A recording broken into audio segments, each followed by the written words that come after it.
Hi, everybody. Do we have, okay, do we have audio? Okay. The trick, I think, is to move the hotcom window over next to these charts. Um, yeah, and I agree. One flew over the cuckoo's nest is about the case here. Um, anyway, this is Marilyn, and I want to welcome you to the afternoon wrap. This is Friday afternoon on September 18th, the day after FOMAC, and my goodness, we have had such a day today. Very interesting. Lots of good trades early in the morning, not on the indices especially, but crude oil gave us some nice things. And if you were a bond trader, you probably had bond trader or a dollar trader, you probably had some nice trades also.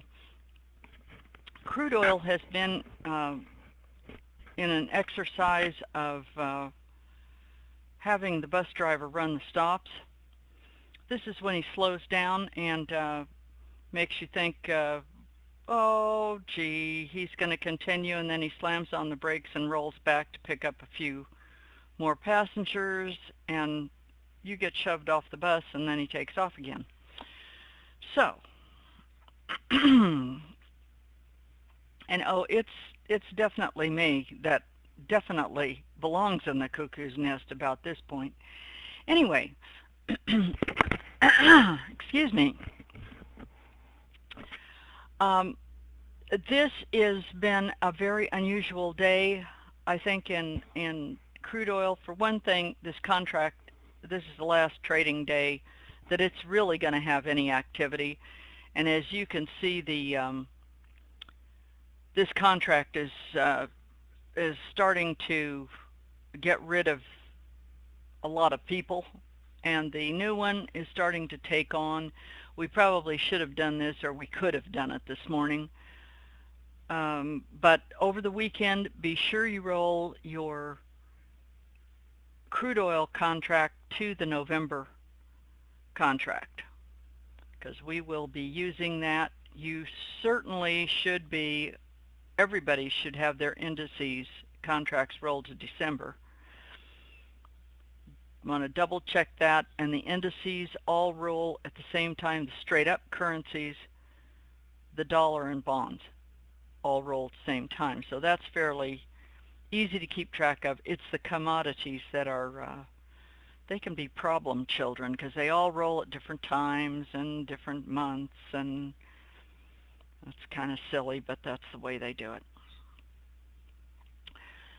So we had a big drop in crude oil from this magnet 4520. It just really really went down, and if you notice, what stopped it was the deviation and the bottom of this range channel. Somebody was on earlier saying they just didn't quite understand these range channels and did they really need them. I don't see how you can trade without them. They are extremely accurate in picking tops and bottoms of trends especially. So if you haven't studied that, I would go back and re-look at that. Monday, oh yes, I want to tell you one other thing. Brent dropped from this morning. We were watching the 48.12 level on that as a magnet, and Brent dropped on down to 47.25. It came right off of it, but it did go down and touch that and a couple ticks more beyond, but close enough for the indicator that we use it for. So we'll have to see what that does. We'll get this straightened out hopefully on Monday. I don't have too much else. Monday I did get the notice and it was posted.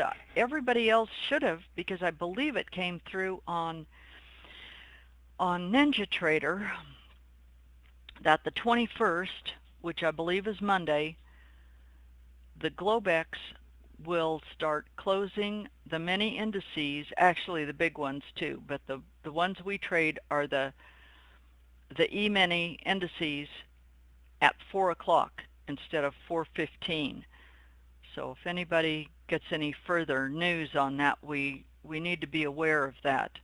A lot of people like to trade those indices in the last 15 minutes if the market really moves on some news. They can be very nice trades. But of course, if the Globex is going to cut off your day trading margin promptly at 4 o'clock, best practice to not give yourself a minor coronary is to be out of those trades by 4. So we shall see what the coming week brings.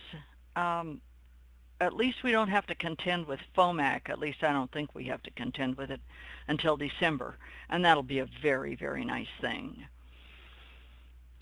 The announcement, Larry says that the announcement said closing at 4 p.m. Monday through Thursday.